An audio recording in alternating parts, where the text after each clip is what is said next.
Hello दोस्तों, स्वागत है आप सभी का अपने YouTube channel AP study centre में। आज हम लेके आए हैं बायोलॉजी का जो कि मोस्ट इम्पोर्टेंट टॉपिक है कोशिका यानी कि सेल। कोशिका से संबंधित टॉप 39 एमसीक्यू हैं जो कि सभी परीक्षाओं के लिए बहुत ही महत्वपूर्ण रहेंगे। तो चलिए शुरू करते हैं आज का वीडियो। क्वेश्चन नंबर 1 है, कोशिका का जीवित अंश क्या कहलाता है? कोशिका का जीवित अंश क्या कहलाता है? तो जीव द्रव्य कहलाता है। जीव द्रव्य कहलाता है। Option number A right answer रहेगा। नेक्स्ट क्वेश्चन, जीव द्रव्य किनसे मिलकर बना होता है?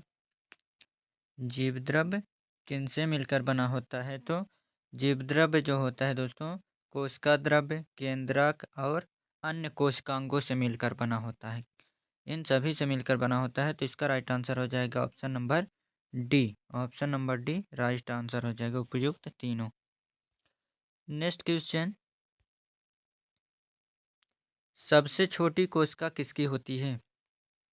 सबसे छोटी कोशिका किसकी होती है? तो बात करें सबसे छोटी कोशिका दोस्तों, तो माइकोप्लाज्मा की कोशिका सबसे छोटी होती है। Option number C right answer. Next question, एक कोशिकीय जीव का उदाहरण है। एक कोशिकीय जीव का उदाहरण है।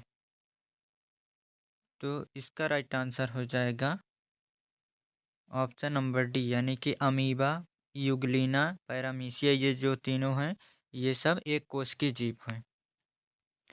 नेक्स्ट क्वेश्चन, कोशिका भित्ति किस में पाई जाती है? कोशिका भित्ति किस में पाई जाती है? तो पादप में। पादपों में कोशिका भित्ति पाई जाती है दोस्तों। कोशिका के बाहरी परत जो होती है वो कोशिका भित्ति कहलाती है, और जो जंतुओं में होती है बाहरी परत उसको कोशिका झिल्ली कहते हैं। तो ये याद रखेंगे। नेक्स्ट क्वेश्चन, सबसे छोटी कोशिका माइक्रोप्लाज्मा की साइज कितनी होती है?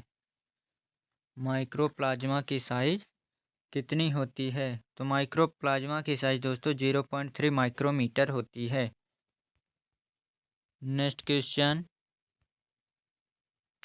नाल एवं रुस्का ने किसकी खोज की? नाल एवं रुस्का ने किसकी खोज की थी दोस्तों? तो इलेक्ट्रॉन सूक्ष्मदर्शी की। इलेक्ट्रॉन सूक्ष्मदर्शी का option number C right answer रहेगा। नेक्स्ट क्वेश्चन, कोशिका के मूल घटक कौन से हैं? कोशिका के मूल घटक कौन से हैं? तो कोशिका झिल्ली, केंद्रक और कोशिका द्रव्य, ये जो तीनों चीजें हैं ये कोशिका के मूल घटक है, यानी option number D right answer रहेगा, उपर्युक्त सभी। नेक्स्ट क्वेश्चन, अंतःप्रदव्य जालिका की खोज किसने की? अंतःप्रदव्य जालिका की खोज किसने की थी? तो के.आर. पोर्टर ने की थी। K R. Porter, option number B right answer है। नेक्स्ट क्वेश्चन, गुणसूत्र की खोज किसने की? गुणसूत्र की खोज किसने की थी दोस्तों? तो वॉल्डेयर ने। Option number D right answer है, वॉल्डेयर ने। नेक्स्ट क्वेश्चन, कोशिका की क्रियात्मक गतिविधियों को कौन नियंत्रित करता है? कोशिका की क्रियात्मक गतिविधियों को कौन नियंत्रित करता है? केंद्रक नियंत्रित करता है। Option number A right answer रहेगा। नेक्स्ट क्वेश्चन, न्यूक्लियस की खोज किसने की थी? न्यूक्लियस की खोज किसने की थी? तो रॉबर्ट ब्राउन ने। न्यूक्लियस की खोज रॉबर्ट ब्राउन ने की थी। Option number A right answer रहेगा। नेक्स्ट क्वेश्चन, वैज्ञानिक हफ्सले ने जीवन का भौतिक आधार किसे माना है? किसे माना है दोस्तों? तो जीव द्रव्य को माना है। जीवन का भौतिक आधार जीव द्रव्य को माना है। Option number D right answer है। नेक्स्ट क्वेश्चन, माइटोकांड्रिया शब्द किसने दिया था? माइटोकांड्रिया शब्द किसने दिया था? तो कार्ल बेंडा ने दिया। Option number B right answer रहेगा, कार्ल बेंडा ने। नेक्स्ट क्वेश्चन, माइटोकॉन्ड्रिया जिनमें अनुपस्थित होता है, किसमें अनुपस्थित होता है दोस्तों? तो जीवाणुओं में जो है माइटोकॉन्ड्रिया अनुपस्थित होता है, यानी जीवाणुओं में माइटोकॉन्ड्रिया नहीं पाया जाता। Option number B right answer रहेगा। नेक्स्ट क्वेश्चन, कौन से कोशिकांग में श्वसन एवं ऊर्जा से संबंधित रासायनिक प्रक्रियाएं होती हैं? कौन से कोशिकांग में होती हैं? तो माइटोकॉन्ड्रिया में श्वसन एवं ऊर्जा से संबंधित रासायनिक प्रक्रियाएं होती हैं। Option number C right answer है। नेक्स्ट क्वेश्चन, कोशिका का पावर हाउस किसे कहा जाता है? कोशिका का पावर हाउस किसे कहा जाता है दोस्तों? तो माइटोकॉन्ड्रिया का कोशिका का पावर हाउस कहा जाता है। Option number A right answer रहेगा। नेक्स्ट क्वेश्चन, कोशिका के ऊर्जा के रूप में किसे जाना जाता है? कोशिका के ऊर्जा के रूप में किसे जाना जाता है दोस्तों? तो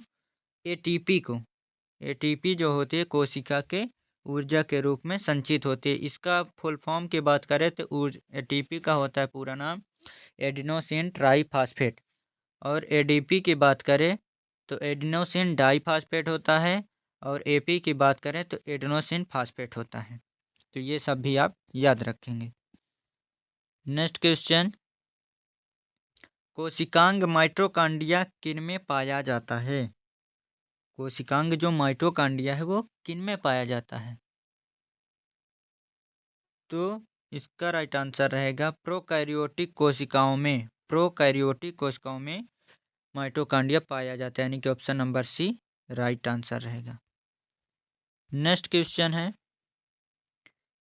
कौन सा कोशिकांग केवल पादप कोशिका में पाया जाता है?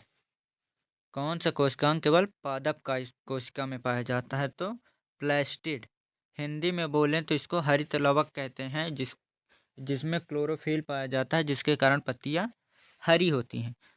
तो प्लास्टिड जो होता है वो केवल पादपों में पाया जाता है, यानी कि जीवों में नहीं पाया जाता। तो ऑप्शन नंबर ए जो है वो राइट आंसर रहेगा। नेक्स्ट क्वेश्चन, वनस्पति कोशिका में क्लोरोफिल का संबंध किससे है? वनस्पति कोशिका में क्लोरोफिल का संबंध किससे है? तो प्रकाश संश्लेषण से। क्लोरोफिल की उपस्थिति में ही प्रकाश संश्लेषण की क्रिया संपन्न होती है। Option number C right answer है। नेक्स्ट क्वेश्चन, पादप कोशिका का कोशिका द्रव्य घिरा रहता है, किससे घिरा रहता है? तो कोशिका भित्ति व कोशिका झिल्ली से। कोशिका भित्ति व कोशिका झिल्ली से जो कोशिका द्रव्य होते हैं वह घिरा रहता है। तो option number A right answer रहेगा। नेक्स्ट क्वेश्चन, कोशिका द्रव्य मिलकर क्या कहलाते हैं? कोशिका द्रव्य और केंद्रिका द्रव्य। कोशिका द्रव्य और केंद्रिका द्रव्य मिलकर क्या कहलाते हैं? तो प्रोटोप्लाज्म कहलाते हैं। क्या कहलाते हैं दोस्तों? प्रोटोप्लाज्म कहलाते हैं। Option number A right answer है। नेक्स्ट क्वेश्चन, कोशिका का सबसे बड़ा व सबसे छोटा कोशिकांग क्रमशः कौन है? यानी कि सबसे पहले सबसे बड़ा और फिर उसके बाद छोटा का क्रम कौन सा है? तो केंद्रक व राइबोसोम, यानी कि बात करें सबसे बड़ा की बात करें तो केंद्रक होता है, और सबसे छोटा कोशिकांग की बात करें तो राइबोसोम होता है, यानी कि option number B right answer रहेगा। नेक्स्ट क्वेश्चन, कोशिका द्रव्य में कोशिकांग पाए जाते हैं। कोशिका द्रव्य में कोशिकांग पाए जाते हैं। कौन से कोशिका द्रव्य में कोशिकांग पाए जाते हैं? तो उपर्युक्त सभी, यानी कि माइटोकॉन्ड्रिया, गाल्जिकाय, राइबोसोम, इन सभी में जो है कोशिका द्रव्य पाया जाता है। नेक्स्ट क्वेश्चन, केंद्रक झिल्ली रहित कोशिका क्या कहलाती है? केंद्रक झिल्ली रहित कोशिका क्या कहलाती है? तो प्रोकैरियोटिक कोशिका कहलाती है। प्रोकैरियोटिक कोशिका, यानी कि जिसमें केंद्रक झिल्ली नहीं पाया जाता उसे प्रोकैरियोटिक कोशिका कहते हैं। नेक्स्ट क्वेश्चन, कोशिका के आंतरिक पदार्थों का पाचन कौन करता है? कोशिका के आंतरिक पदार्थों का पाचन कौन करता है? लाइसोसोम। लाइसोसोम को कोशिका की आत्मघाती थैली भी कहा जाता है दोस्तों, क्योंकि यह मृत कोशिकाओं को, कोशिका के जो कोशिकांग होते हैं मृत कोशिका, तो उनको ये खाने का काम करती है, यानी कि पाचन करने का काम करती है।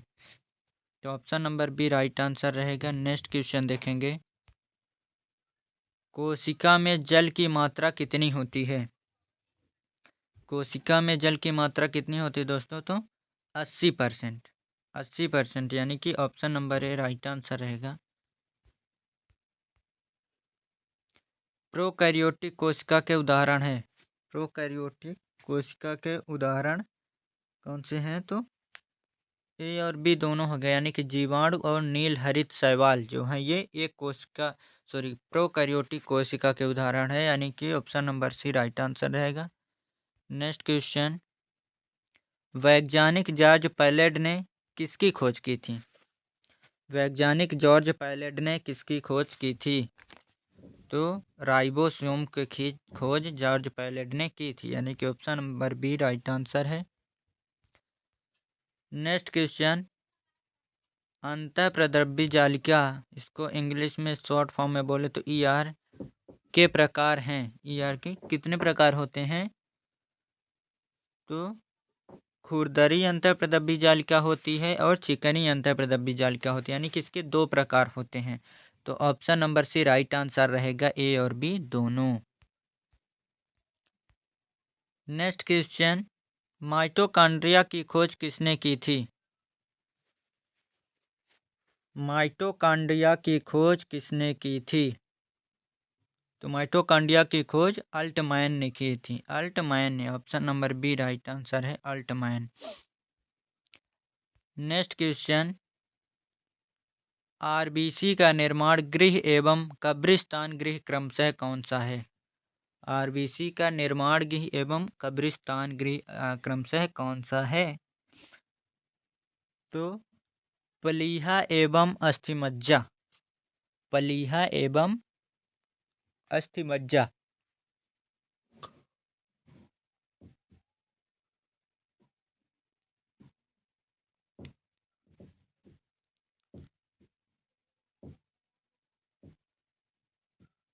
नेक्स्ट क्वेश्चन है,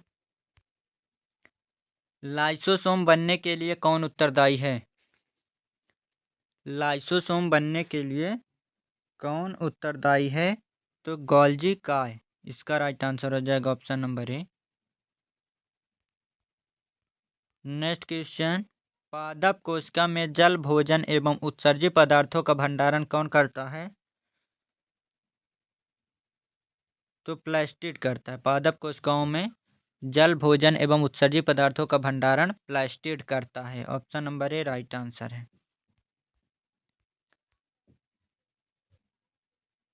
नेक्स्ट क्वेश्चन, कोशिकांग राइबोसोम का क्या कार्य है? कोशिकांग राइबोसोम का क्या कार्य है? तो प्रोटीन संश्लेषण में सहायता, नए प्रोटीन का निर्माण, ये दोनों जो है राइबोसोम का कार्य है, यानी कि option number C right answer रहेगा, ए और बी दोनों। नेक्स्ट क्वेश्चन, केंद्रक के बारे में सत्य कथन कौन सा है? केंद्रक के बारे में सत्य कथन कौन सा है? तो कोशिका का नियंत्रक कक्ष, सही है। राइबोसोम का निर्माता, ये भी सही है।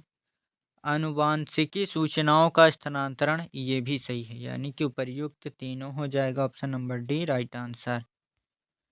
नेक्स्ट क्वेश्चन है, रक्त में सर्वाधिक प्रतिशत मात्रा किसकी होती है? रक्त में सर्वाधिक प्रतिशत मात्रा किसकी होती है? तो आरबीसी की होती है, यानी कि रेड ब्लड सेल, लाल रक्त कणिकाओं की मात्रा सबसे ज़्यादा होती है। Option number A right answer है। नेक्स्ट क्वेश्चन, कोशिका विभाजन में कौन सहायता करता है? कोशिका विभाजन में कौन सहायता करता है? तो तारक काय सहायता करता है। Option number B right answer है।